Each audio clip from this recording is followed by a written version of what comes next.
My beloved dog Wolfie. My father brought me a dog one day. Come out of that corner, run around and play. He'll watch over you night and day. You'll be protected while I'm away. And so he did. Early in the morning, when a new day was dawning, I felt his warm tongue lick my hand. Time to get up to school, he meant. He walked with me straight to the door. He returned with me when I came out at 4. Father was number 1 in Wolfie's book. When he was home, at no one else he'd ever look. When Father whistled from distances wide, he heard him first and raced to his side. Father's death was early and unexpected. The Austrian doctors had him neglected. Wolfie's heart broke. He refused to eat. 2 weeks later, his beloved master he'd meet. I lost the 2 best friends I ever had at one time. Too much for a little girl to bear, I swear. Father's Day, every day. On waking each morning, I instantly gaze at my father's portrait, a beautiful face. He was blond with violet blue eyes, a color you rarely find. A short little mustache, an expression loving and kind. There were 3 siblings ahead. Mother pleaded, "No more. I want one more little girl." So now we were 4. Mother was angry. She often said, "Your father's little girl. Be quiet and go to bed." The thought made me happy. When I went to rest, I felt sure that, of all his children, he liked me the best. He taught me to waltz and Texartus as well. "Look at my little girl," he would yell. I have not forgotten for so many years. When we waltzed the line dance, it can still move me to tears. When he died so suddenly, at only 52, the stupid Austrians did not know what to do. In America, he would have lived much longer. Quick surgery could have made him stronger. I was only 11 years old at the time, unable to bear such a terrible loss. The family's attention was not worth a dime, and mostly they were very cross. My first grade love is still intact. There is one little fact that always bothers me. I look at him and ask, "How can it be that you are so much younger than me?" The Idiot Box, television. My childhood was spent mostly alone. No radios to listen to, no one to phone. I was too small to help our cook. My happy times were reading a book. Science, discoveries, inventions changed the world with speed. Life became easier, yes indeed. Long-playing records were my happiest find. The sound of music soothed my mind. In America one day, a big music box began to play. The public said, with mild derision, "This idiot box is called television." It developed character and style. We sat glued to the screen for a while. Kukla, Fran, and Ollie, they were jolly. Uncle Milty, with makeup. It was too noisy. The dead would wake up. No conversation at the family meal. You watched earthquakes, floods, murders. Your blood starts to congeal. Now we have cable vision. There is history, music and arts and mystery. Stop, stop, there is too much to see. One stays glued to the couch. It really quite unnerves me. My body and soul cry, ouch. I had to make a stern decision. I'm tired of too much television. A reliable news channel, 13, a station that I trust, live from the Met and concert halls are a must. That's all I will permit, then I shall peacefully quit. A magical experience. For a year and a half, my love and I experienced separation. There was a lack of communication. He traveled and worked all over the world, to places I'd never seen nor heard. Then suddenly, out of the blue, a letter came. "I'm nearby. I'll be able to be with you." He had landed in Prague, and as luck would have it, my aunt lived there, whom I could visit. Prague is a beautiful city. Their language I did not know. There were 2 huge railroad stations. I did not know where to go. We were to meet at the depot. No time was mentioned that was specific. My fears and anxiety were terrific. I took a deep breath. Come what may, I boarded the first streetcar that came my way. Some instinct seemed to tell me, it's time to get off here. That's best. Would you believe it? It was my aunt's address. I entered the house and started up the steps. I heard steps descending, and there on the landing I met my love again. The shock was so great, our knees were shaking. We could not stand. We sat on the steps, eyes locked, holding hands. The meeting was magical. It was grand. I can't describe to you how happy we did feel. It was unreal. The coat. In the distant past and quite remote, I saw a tall man in a brown belted coat, with a yellow band around his arm. Gestapo, it said, and it threatened harm.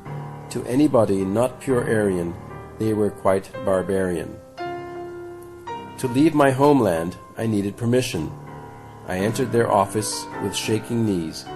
They enjoyed to see my fears, were disappointed. There were no tears. We'll let you go for now, they growled. You must promise never to come back. I almost howled. That was a promise easily kept. I left their office, I left my country, and then I wept. One last time. My heart was heavy. I wanted to cry. I had to leave my homeland. It was my final goodbye. I stood at the edge of the Vienna wood. I saw Vienna's panorama as best I could. St. Stephen's Cathedral, the Danube Canal flowing by, and the great Ferris wheel in the amusement park.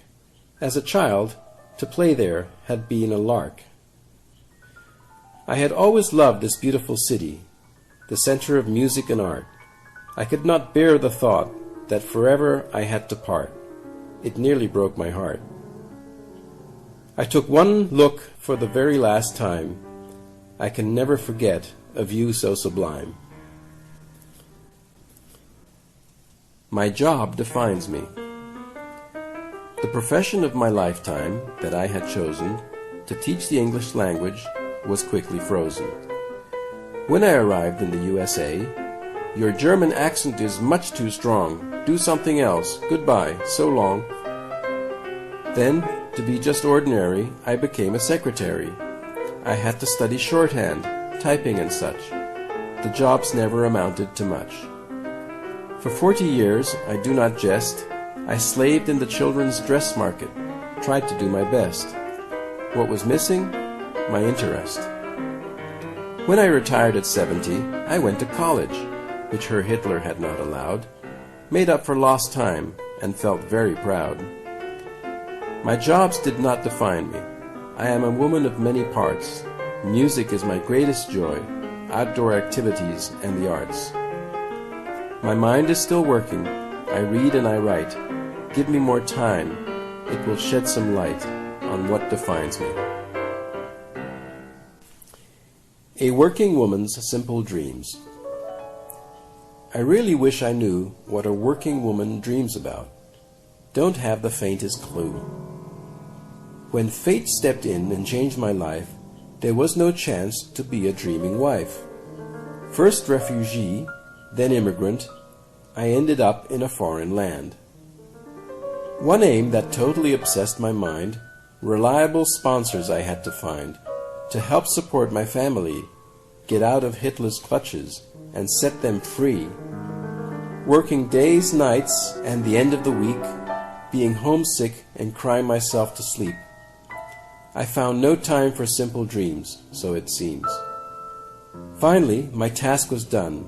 Family arrived in America one by one. To teach high school English I had expected, my German accent got me rejected. So, for 40 long years, my time was invested in work in which I was not interested. My wishes were simple, mainly three: husband, home, and a large family. Dreaming was useless. It just could not be. An evening in New York. When we were young, we drove for miles to see the new year arrive. Looking up, waiting for the ball to fall, we did not even mind if a stranger pinched our behind. We loved to dance a lot. We found a place called Roseland, where we could enjoy the famous bands, the Dorsey Brothers, Benny Goodman, and so many others. New York is a town that never sleeps. It offers endless varieties of entertainment. Vienna, where I come from, rolls up the sidewalks at 9 p.m. You have nowhere to go but home. If you crave special food of any kind, I can assure you that you will find Chinese, Italian, Greek, Austro-Hungarian, German, Indian. Just seek and enjoy. There are lots of theaters to choose from, big and small. It's simply impossible to do it all in one night. Stop, relax, and look around at the big buildings all lit up in beautiful colors, from steeple to ground. It makes me tired just to think how many new impressions I gathered without taking a drink. So let's call it a night. Let's make a new plan when we can go to town again. A day well spent. We always looked forward to a special day when a round of golf we aimed to play. We liked to admire the well-tended courses, no competition with autos or horses. The exercise was invigorating. There were moments of picture-taking. 18 holes was all we could do. We had an evening to look forward to. We hurried home to take a rest. What followed our dinner was always best. We both loved music, the classical kind, which in our home was easy to find. We sat and listened hand in hand. We called it a day very well spent. A terrible experience. Each summer, with great anticipation, we planned another European vacation.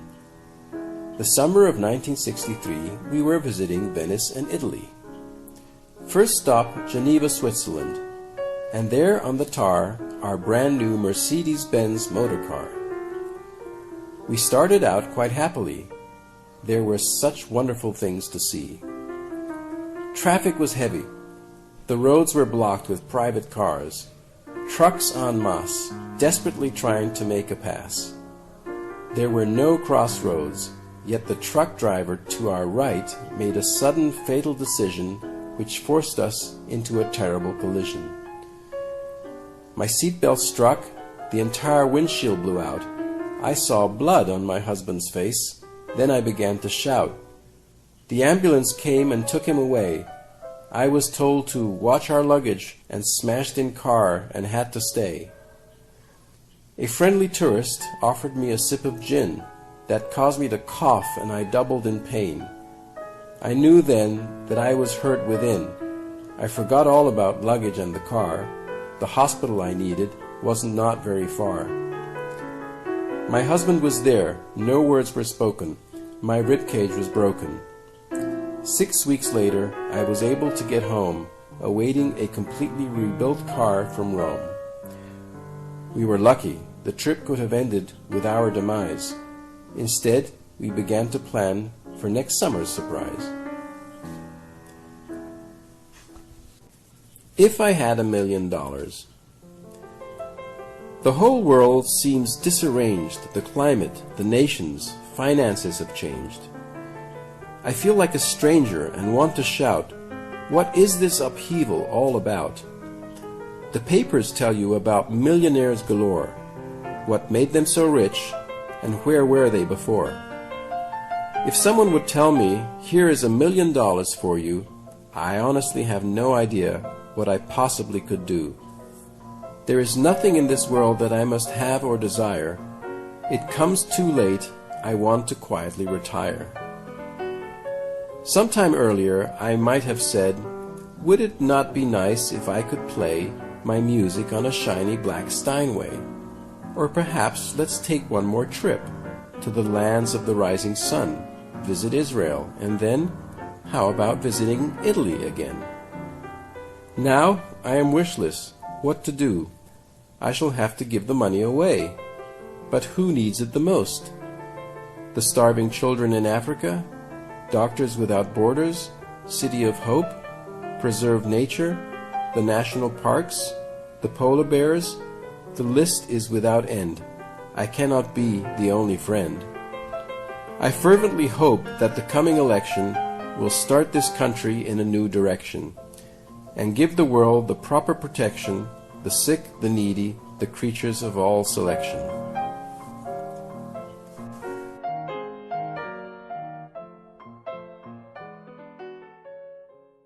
Gratitude. I am grateful each morning when waking I can see the beautiful world surrounding me. I turn on my radio. I am grateful to hear music, although it's only with one good ear. I can still walk to the center, and grateful to say my rollator and I don't get in each other's way.